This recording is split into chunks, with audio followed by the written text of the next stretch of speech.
A cold February night, a quiet road under a bridge, and a 19-year-old boy putting on gloves, not because of the cold, so he wouldn't leave fingerprints. An experience, a feeling, what it feels like to kill someone. Brian Thomas Cohee Jr., born January 10, 2002, Grand Junction, Colorado. At first glance, just a quiet, ordinary boy, he had a fairly normal family, no serious financial problems.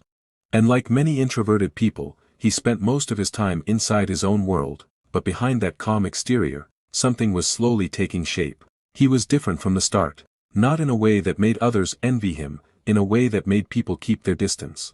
At 5, ADHD, at 17, autism, and an inner world no one ever truly entered.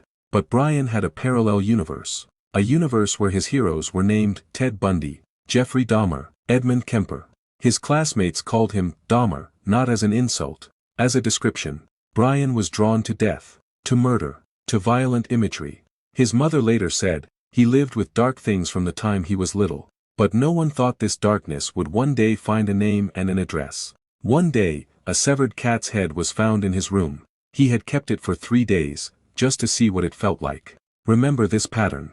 Let's go to the night of February 27, 2021. Warren Barnes, a 69-year-old man everyone in town knew.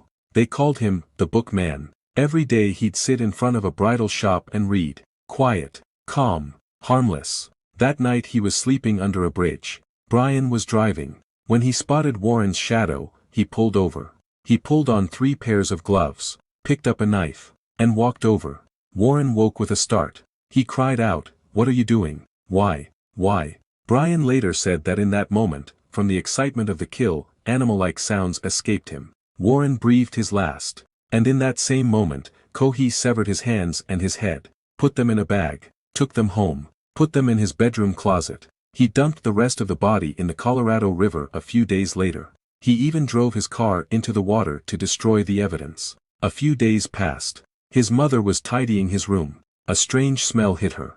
A plastic bag, 2 layers. She didn't open it. She called the police. "I found a human head in my son's closet," she said. The officer asked, "Are you sure?" She said, "Yes, I can see an ear." When the police arrived, Brian stepped forward himself. With complete calm he said, "I always wondered what it felt like to kill someone." He gave the victim's name. He gave the location. He gave the weapon. No tremor in his voice.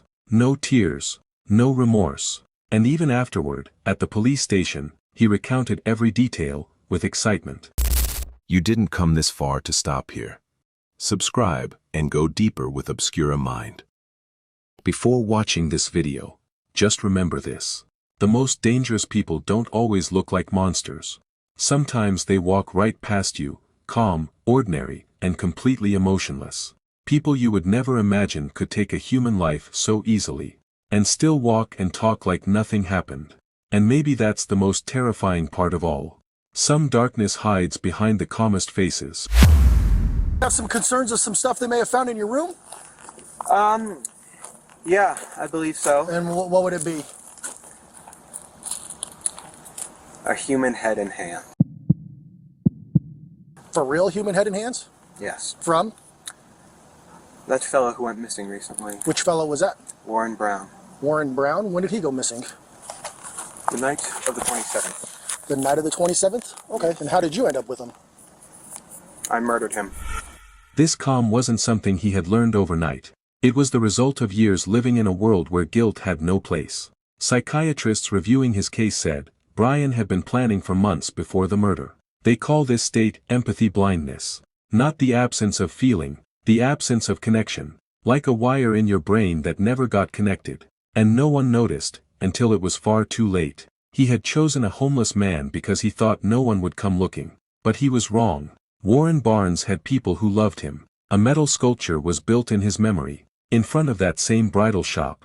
Brian Cohee is now incarcerated at Buena Vista Correctional Facility in Colorado. Life in prison. No possibility of parole.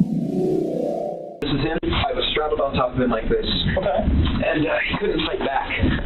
It was actually surprisingly easy. I was barely breaking a sweat. I thought, oh this guy, he's going to be tough. But no, it was actually surprisingly easy. And during the time I was growling and making the animalistic noises. Why were you doing that? I suppose it was a frenzy. But the question remains.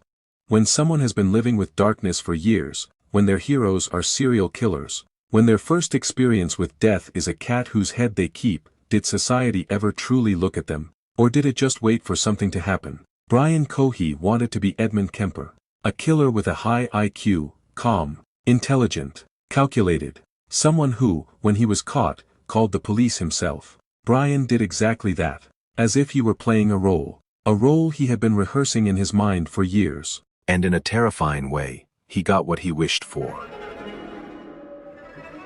Life in prison, no possibility of parole. But a question remains, not about him, about us. Psychiatrists say something that's hard to come to terms with. They say no one is born with darkness, darkness is built. Slowly, layer by layer, in silence. When a mind is different from the very beginning, when no one understands its language, when its inner pain never gets a name, that pain doesn't go anywhere. It takes shape, it takes root, and one day, it surfaces somewhere no one expected. In psychology, there's a concept called the shadow, that part of a person that has been suppressed. That was never seen, that was never allowed to exist. Jung said that whatever you keep in the dark, grows stronger. When a child learns to hide a part of themselves, when society tells them you're strange without ever helping them, that shadow grows. Until it's no longer containable. This isn't just a psychological theory, this is a warning. In various spiritual traditions, from Buddhism to Sufism, there is a shared belief that unseen wounds are passed down through generations. That silence itself is a form of violence. That when you ignore a soul, that soul finds its own way, always. And perhaps the most frightening thing is this, that we live in a world that knows how to diagnose, but doesn't know how to listen. That knows how to label, but doesn't know how to understand. That knows how to condemn, but doesn't know how to see. Warren Barnes had people who loved him. He existed. He mattered. And this question remains, not to judge, but to understand. How many souls are out there right now whose voices no one is hearing?